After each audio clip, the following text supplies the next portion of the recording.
അൻവറിന്റെ നയങ്ങൾ ഓരോന്നായി ഇപ്പോൾ പുറത്തു വരികയാണ്. മലപ്പുറം, കോഴിക്കോട് ജില്ലകൾ വിഭജിച്ച് പുതിയ ജില്ല വേണമെന്നും മതസ്ഥാപനങ്ങളുടെ നിയന്ത്രണം മതവിശ്വാസികൾക്ക് നൽകണമെന്ന ആവശ്യവുമൊക്കെയാണ് ഇപ്പോൾ അൻവർ ഉന്നയിക്കുന്നത്.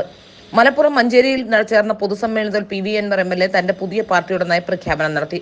മലപ്പുറം, കോഴിക്കോട് ജില്ലകളെ വിഭജിച്ച് പുതിയ ജില്ല രൂപീകരിക്കണമെന്നാണ് ഡെമോക്രാറ്റിക് മൂവ്മെന്റ് ഓഫ് കേരള എന്ന പുതിയ സംഘടനയിലൂടെ PV അൻവർ മുന്നോട്ട് വയ്ക്കുന്ന ആവശ്യം.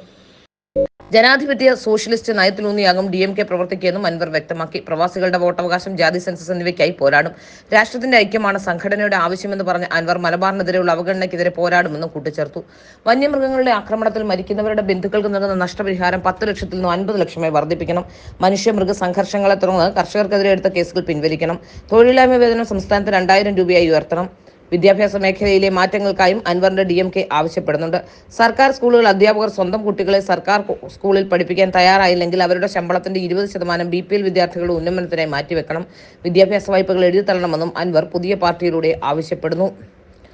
സംരംഭക സംരക്ഷണ നിയമം പ്രാബല്യത്തിൽ കൊണ്ടുവരണം. മതസ്ഥാപനങ്ങളുടെ നിയന്ത്രണം അതത് മതവിശ്വാസികൾക്ക് നൽകണം. പലസ്തീനോടുള്ള സമീപനം കേന്ദ്ര സർക്കാർ തിരുത്തണമെന്നും ആവശ്യപ്പെട്ട നിയമസഭയിൽ പ്രമേയം അവതരിപ്പിക്കുമെന്നും അൻവർ ആവശ്യപ്പെടുന്നു. ഏതായാലും മലപ്പുറം ജില്ലയെ വെച്ച് തന്നെ ന്യൂനപക്ഷ കാർഡിടക്കി കളിക്കുകയാണ് അൻവർ എന്നാണ് ഇപ്പോൾ മനസ്സിലാക്കാൻ സാധിക്കുന്നത്. അൻവറിന് മറ്റെവിടെയും ഒരു സാധ്യതയില്ല എന്ന തിരിച്ചറിവിന്റെ പുറത്ത് ഇനിയും ഏത് രാഷ്ട്രീയ പാർട്ടിയോട് ലയിക്കാനാണ് സാധ്യതയെന്ന് അൻവർ വിലയിരുത്തും, അല്ലെങ്കിൽ അതിനുള്ള ശ്രമങ്ങൾ ആരംഭിക്കും എന്നാണ് ഇപ്പോൾ അറിയാൻ കഴിയുന്ന വിവരം.